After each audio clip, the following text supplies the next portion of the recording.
শুভ সন্ধ্যা বন্ধুরা, আশা করছি আপনারা প্রত্যেকেই খুব ভালো আছেন, সুস্থ আছেন।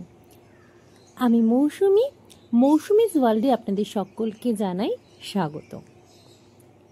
আজ আমাদের বাড়িতে লক্ষ্মী পুজো, আর সেটাই চলুন আপনাদের সাথেও শেয়ার করি। তবে এই যে ভিডিওটা আপনারা কিন্তু আমাদের বাড়ির পুজো হওয়ার 2-1 দিন পরই হয়তো পাবেন। যাই হোক, আমি কিন্তু আলপনা করাটা কিভাবে করেছিলাম সবটা শেয়ার করেছিলাম আপনাদের সাথে। আজ দেখিয়ে দেব, অমাবস্যা যেহেতু পড়ে গেছে এবং আমরাও দেখুন পুজোর গোছগাছ কিন্তু মোটামুটি করে ফেলেছি। কিভাবে কি করছি চলুন সবটা শেয়ার করি আপনাদের। আমি কিন্তু জানিয়েছিলাম আমাদের মূর্তি পুজো বা পটে কোনো রকম লক্ষ্মী পুজো কিন্তু হয় না। আমাদের বাড়িতে লক্ষ্মী পুজোর যে নিয়ম সেটাই কিন্তু চলুন আজ দেখিয়ে দেব। এই যে দেখুন, এটা কিন্তু রয়েছে আড়ি, আর এই আড়িটাতেই কিন্তু প্রতিটা বছর আমরা লক্ষ্মী পুজোটা করে থাকি। আর আড়ির এই যে চারদিকের বিভিন্ন অংশগুলো রয়েছে, এখানে কিন্তু প্রথমে আমি সিঁদুর মাখিয়ে নিচ্ছি। যেটা তেল সিঁদুর দিয়ে গোলা রয়েছে, সেই সিঁদুরটাই কিন্তু আমি আড়িটার বিভিন্ন অংশে দেখুন যেখানে গোল চাকা মতন অংশগুলো রয়েছে সেখানে দিয়ে দিচ্ছি, এবং ভেতরে যে একটা সিঁদুর কোটো রয়েছে যেটা গাছ কোটো বলা হয়, তার মধ্যেও কিন্তু আমি সিঁদুর দিয়ে দিলাম। এবার যেই অংশে ঘর মতো করা রয়েছে, অর্থাৎ পিড়েটার উপরে যেখানে আমি এঁকেছিলাম ঘরের মতো করে গোলা, সেখানটাই কিন্তু আমি বসিয়ে দিলাম আড়িটা। আর এই যে দেখুন আমার হাতে রয়েছে এই মুহূর্তে কলার মাছ, এই মাছটাও কিন্তু আমরা মাঝখানে দিয়ে দেব আড়ির মধ্যে। এটাকেও কিন্তু একেবারে পুরোটাই আমি সিঁদুর মাখিয়ে নেব। আমি যেই নিয়মটা দেখাচ্ছি আমাদের বাড়িতে কিন্তু ঠিক এভাবেই প্রতি বছরের লক্ষ্মী পুজো পালন করা হয়ে থাকে, কালী পুজোর সময়ের এই অমাবস্যা তিথিতে। আমি আমার মতো করে করার চেষ্টা করছি। অনেকেই খুব সুন্দরভাবে পুজোর জোগাড় করতে পারেন আমি জানি। আমি যতটুকু পারি আর বাবার কাছে যতটুকু শিখেছিলাম ততটুকুই কিন্তু আমি করার চেষ্টা করি। আর এখন আমার শাশুড়ি মাও রয়েছেন, ওনার কাছেও আমি জেনে নিই কিভাবে কি করব। দেখেছেন, একটা রূপোর আংটি এবং একটা সোনার আংটি, দুটোই কিন্তু আমি এই আড়ির মধ্যে দিয়ে দিলাম। এবার এর মধ্যে দিয়ে দেব ধান। আপনাদের অনেকের মনেই হয়তো প্রশ্ন জাগতে পারে যে আংটি দিতে হয় কিনা। এমন কিন্তু কোনো নিয়ম নেই। এই আড়ির মধ্যে সোনা এবং রূপো এই দুটো জিনিসই দিতে হয়। সেটা কয়েন হতে পারে বা যে কোনো এই সোনা রূপোর তৈরি যে কোনো জিনিসই কিন্তু এর মধ্যে দেওয়া যেতে পারে। এই মুহূর্তে আমি কিন্তু দুটো আংটি দিয়ে দিয়েছি। এবার পূর্ণ করে দেব ধান দিয়ে আড়িটাকে। প্রথম যখন আমি এই আড়িটা পাততাম চেষ্টা করতাম যাতে একটা ধানও এই আড়ির বাইরে না পড়ে যায়। প্রথম অবস্থায় আমার শ্বশুর মশাই অর্থাৎ এই বাড়ির বাবা আমাকে শিখিয়ে দিয়েছিলেন, এই যে আমাদের লক্ষ্মী পুজোটা, এই পুজোর নিয়ম অনুসারে কিন্তু এই ধান যত ছড়িয়ে পড়বে আশেপাশে তত নাকি বাড়িতে ধন সম্পত্তি উপচে পড়ে। তাই এখন আর সেই ব্যাপারটা নেই যে খুব নিখুঁতভাবে তাড়াহুড়ো করে করা যাবে না, ধীরে সুস্থে করতে হবে। আমি কিন্তু দেখুন পুরোটাই ভরে দেওয়ার চেষ্টা করছি, তাতে আশেপাশে পড়ছে অনেক ধানই। এই মুহূর্তে আমার শাশুড়ি মা রয়েছেন, উনিও আমাকে বলে দেন এখনকার যা যা নিয়ম রয়েছে। আমি যদি কোনোটা ভুলে যাই বা কিছু জিজ্ঞেস করার থাকে ওনার কাছে আমি শুনে নেওয়ার চেষ্টা করি। এবার দেখুন একটা লাল চেলি আমি নিয়ে নিচ্ছি এবং লাল চেলিটা দিয়ে আমি কিন্তু ঢেকে নেব এইখানে যে আড়িটা পেতেছি সেই আড়িটাকে। আর যখন এই আড়িটা পাতা হয় সেই মুহূর্তে কিন্তু আমরা পাশে প্রদীপটাও জ্বালিয়ে নিই। মালা আনা হয়েছে মায়ের জন্য, আমি কিন্তু মালাটা এবার পরিয়ে দেব। এই মালাটা বেশ বড় হয়েছে, তাই প্রথমে দেখে নিচ্ছি ঠিক কতটা বড় হলো। তারপর কিন্তু পেছনটা আমি একটু ছোট করে দেব, যতটুকু আন্দাজ হয় সেই আন্দাজ মতো। এবার কিন্তু একটা গিট দিয়ে ছোট করে নিয়েছি, কারণ যেহেতু ভেতরে শুধুমাত্র কলার মাছ এবং সিঁদুরকুটো রয়েছে আমাদের লক্ষ্মী প্রতিমা হিসাবে, সেখানে কিন্তু মালাটা পরানো যাচ্ছিল না। এবার দেখুন আমাদের যেটা বলছিলাম আমি গত দিনের ভিডিওতে, আমাদের কিন্তু এই যে মাঝখানে কলার অংশটা রয়েছে এটাকে কি বলে আমার সঠিক জানা নেই, এর ওপরেই কিন্তু আমাদের চালের গুঁড়ি দিয়ে দুটো এরকম ছোট্ট ছোট্ট পুতুল তৈরি করে নেওয়া হয়, একটা হলুদের গুঁড়ো দিয়ে আর একটা করা হয় কালি দিয়ে। আগেকার দিনে বিভিন্ন জায়গায় কিন্তু কালি পাওয়া যেত, এখন সেটা পাওয়া যায় না, তাই কাজল দিয়েই কিন্তু সেটা করে নেওয়া হয়। আমি কিন্তু হলুদ দিয়ে ছোট্ট মতন একটা পুতুল করার চেষ্টা করেছি, যেভাবে আমি করে থাকি। তবু ভালো যে হয়নি সেটা তো জানি, এভাবেই আমি পারি, তাই এভাবেই কিন্তু আমি করে নেওয়ার চেষ্টা করলাম। এটা রয়েছে মা লক্ষ্মী হিসাবে কিন্তু পুজো করা হয়। এই যে হলুদ দিয়ে তৈরি করা যে চালের গুঁড়ির ছোট্ট পুতুলটি, এটাই কিন্তু মা লক্ষ্মী হিসাবে পুজো করা হয়।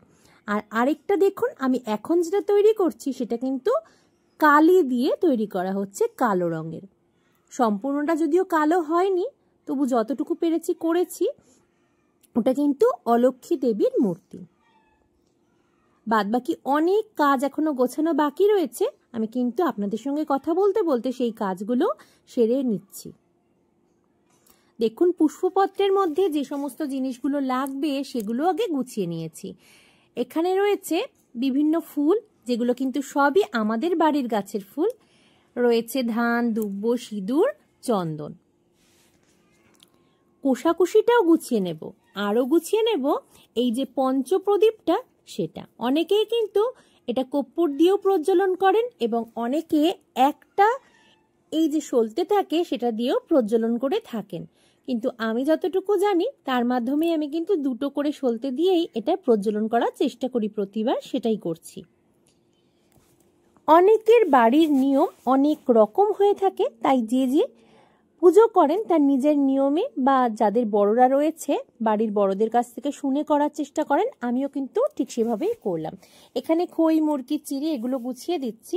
আমি এর আগেও বলেছিলাম যে খুব ধুমধাম করে কিন্তু আমাদের এখন আর পুজো হয় না, সেভাবে করা হয়ে ওঠে না বলে যেভাবে সামর্থ্য হচ্ছে সেভাবেই কিন্তু করার চেষ্টা করছি। ঠাকুরমশাই এখনো আসেননি। আর আজকে যে সমস্ত নাড়ু, মোয়া এগুলো আমি দিচ্ছি মায়ের ভোগ হিসাবে, সবটাই কিন্তু কিনে আনা, বাড়িতে বা তৈরি করা হয়নি কিছুই।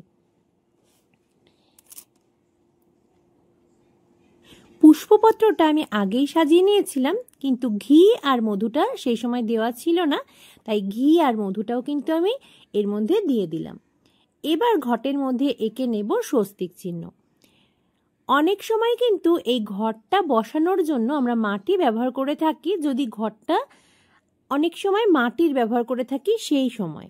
এখানে যেহেতু পিতলের ঘট ব্যবহার করছি এবং এর নিচটাও একেবারে সমান, আমি কিন্তু নিচে মাটি ব্যবহার করলাম না। আর এবার কলা দিয়ে দেব।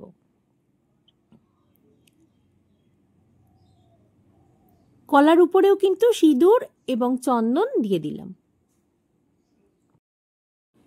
এবার কোষাকুষিটা ঠিক করে রাখছি। এর মধ্যে দিয়ে দিয়েছি হর্তুকি, কোষা এবং কুশি তো রয়েছে, আর সাথে দিয়ে দিচ্ছি সামান্য পরিমাণ গঙ্গা জলও। আর কালো তিল বা অন্যান্য যা কিছু উপকরণ আরও লাগবে সেটা কিন্তু ঠাকুরমশাই এসে দিয়ে নেবেন। দেখুন, এই যে শিউলি ফুলের মালাটা, এটা কিন্তু আমাদের গাছের ফুল, আর দেখতে কিন্তু খুব সুন্দর হয়েছে। আমার মোটামুটি অনেক ফলই কোচানো হয়ে গেছে, আরও কিছু বাকি আছে, সেগুলোই করে নেব। সেগুলো কেটে গুছিয়ে নিলে আমার মোটামুটি কিন্তু রেডি হয়ে যাবে গোছানো। অনেকেই মা লক্ষ্মীর পুজোর সময় খিচুড়ি ভোগও দিয়ে থাকেন, আমাদের কিন্তু সেটা দেওয়া হয় না। আমাদের প্রতি বছরই লুচি, সুজি এই ধরনের জিনিসই দেওয়া হয়ে থাকে, যেহেতু আমরা প্রথম থেকেই এভাবেই করে আসছি। এবার দেখুন, আরও একটা কাগজের প্লেটে আমি কিন্তু সমস্ত ফল তুলে নিচ্ছি অল্প অল্প পরিমাণে, যেটা আমি অলক্ষ্মী দেবীর সামনে দিয়ে রাখবো। দেখুন, আমি কিন্তু গুছিয়ে নিয়েছি এবং সেটা দিয়েও দেব। আরও একটা গ্লাসে দিয়ে দেব একটু জলও। সব কাজ করতে করতে ধূপ দেওয়ার কথা একেবারেই ভুলে গিয়েছিলাম, তাই ধূপদানিটা সাজিয়ে নিলাম। এবার দিয়ে দেব আম্রের পল্লব। এখানে কিন্তু খুব ভালো পল্লব আমরা পাইনি, যেহেতু সব পাতাগুলোই বেশ বড় বড় হয়ে গেছে, তাই কচি পাতা বা সুন্দর ফ্রেশ পাতা পাইনি বলে যেটা পেয়েছি সেটাই কিন্তু মা লক্ষ্মীর ঘটে আজ দিয়ে দেব। আরও একটা জিনিস দেওয়া হয়নি, সেটা হচ্ছে সুপুরি। সেই ছোট্ট একটা সুপুরি পেয়েছি, সেই সুপুরিটাও কিন্তু চন্দন এবং সিঁদুর লাগিয়ে দিয়ে দিলাম। আমার পুজোর গোছগাছের কাজ মোটামুটি হয়েই এসেছে। চলুন একবার দেখিয়ে দিই সবটা। যদিও ঠাকুরমশাই আসেননি, আর আমরা অপেক্ষা করছি কতক্ষণে উনি আসবেন। উনি এই মুহূর্তে পুজো করছেন আমাদের পাশেই, আমাদের জ্যাঠা শ্বশুরের বাড়িতে, কারণ শঙ্খধ্বনির আওয়াজ আমরা কিন্তু শুনতেই পাচ্ছি। দেখিয়ে দিলাম, এবার কিন্তু মনে হচ্ছে উনি এসে গিয়েছেন। তো চলুন পুজোটা দেখাই আপনাদের। দেখুন, আমাদের বাড়ির কিন্তু যত দিন ধরে আমি এখানে এসেছি তখন থেকেই কিন্তু উনি পুজো করেন। আর প্রথমেই আপনারা দেখেই নিলেন অলক্ষ্মী দেবীর পুজো কিন্তু হয়ে গেল, আর এবার কুলো পিটিয়ে ওনাকে কিন্তু বাইরে দিয়ে আসা হচ্ছে। দেখুন, এখানে কিন্তু অলক্ষ্মী দেবীকে রেখে ওনার যে পুজোটা হয়েছে, পুজোর যে প্রসাদ এবং জল রয়েছে তার সাথে ধূপকাঠি দিয়ে আসা হলো। আপনাদের দেখানো হয়নি যেহেতু আমি ব্যস্ত হয়ে পড়েছিলাম। যেখানে অলক্ষ্মী দেবীর পুজো হয়েছিল সেই জায়গাটা কিন্তু আমি মুছে নিয়েছি। এবার শুরু হয়ে গিয়েছে লক্ষ্মী দেবীর পুজো। আপনারা এই মুহূর্তে যাকে পুজো করতে দেখতে পাচ্ছেন উনি আমাদের বাড়ির কুলপুরোহিত। আমরা ওনাকে সবাই গোপাল কাকু বলেই জানি। আমাদের বাড়িতে বিয়ের পর থেকে যতবার পুজো বা অন্যান্য অনুষ্ঠান হয়েছে সব কিছুতেই কিন্তু উনি ছাড়া একেবারে অসম্ভব মনে হয়। আর সত্যি বলতে এতটা আপন হয়ে গেছেন উনি। আমাদের বাড়িতে কোনো পুজো হলে তখন যদি পুজোর জোগাড় সঠিকভাবে নাও হয়, উনি এসে কিন্তু নিজে হাতে সবটা গুছিয়ে নেন। এদিকে দেখুন পুজো চলছে আর আমার সোনা বাবা কিন্তু ফোনে ব্যস্ত রয়েছে। দুষ্টুমি কম করতে এছাড়া অন্য কোনো উপায় নেই।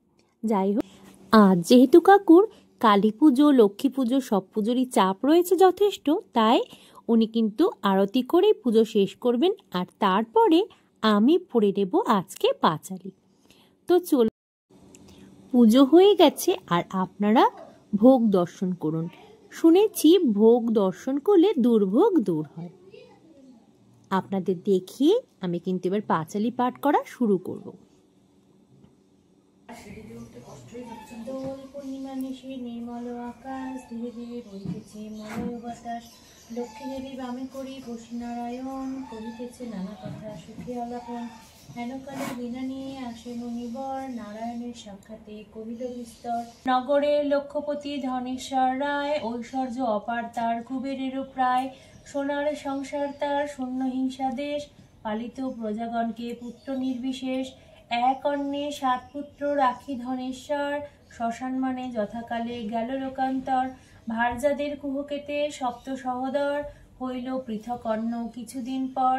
হিংসা দেশ অলক্ষ্মীর যত সহচর, একে একে সবে আসি প্রবেশিল ঘর। ক্রমে ক্রমে লক্ষ্মী দেবী ছাড়িল সবারে, সোনার সংসার সব গেল ছাড়খাড়ে। বিদ্যা ধনেশ্বরা পত্নী নিজ ভাগ্য দোষে, না পারে তিষ্ঠিতে আর বধূদের রোষে। চলিল বনিতে বিদ্যা ত্যাজিতে জীবন, অদৃষ্টের ফলে হয় এহেন ঘটন। অন্নাভাবে শীর্ণ দেহ মলিন বদন, চলিতে শক্তি নাই করিতে ক্রন্দন। আমাদের বাড়ির পুজো তো হয়ে গেছে, এবার আমরা খাওয়া দাওয়া করব। আর আপনারাও কিন্তু যারা নতুন দেখছেন, প্রথমবারের জন্য এসেছেন মৌসুমীজ ওয়ার্ল্ডে, অবশ্যই কিন্তু সকলকে অনুরোধ করব সাবস্ক্রাইব করে পাশে থাকতে। যদি আমার ভিডিওগুলো আপনাদের ভালো লাগে লাইক কমেন্ট করতে ভুলবেন না। আজকের মতো এই পর্যন্তই, দেখা হবে নতুন কোনো ভিডিও নিয়ে খুব তাড়াতাড়ি। সকলে খুব ভালো থাকবেন এবং আপনাদের সাপোর্ট কিন্তু চাই।